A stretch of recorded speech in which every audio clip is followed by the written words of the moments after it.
Day 5 of the 30-day orange peel plant revival experiment. Remove the moldy orange peels immediately to stop the fungus from spreading to the plant or roots. Scrape off the top inch of affected soil. Improve air circulation and let the soil dry out to prevent further mold growth. Sprinkle cinnamon on the soil to kill remaining fungus as it acts as a natural fungicide.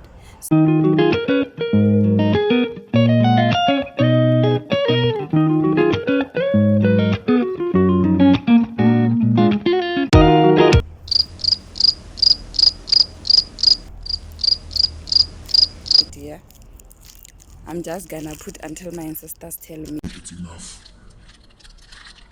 This is how it looks now. Okay.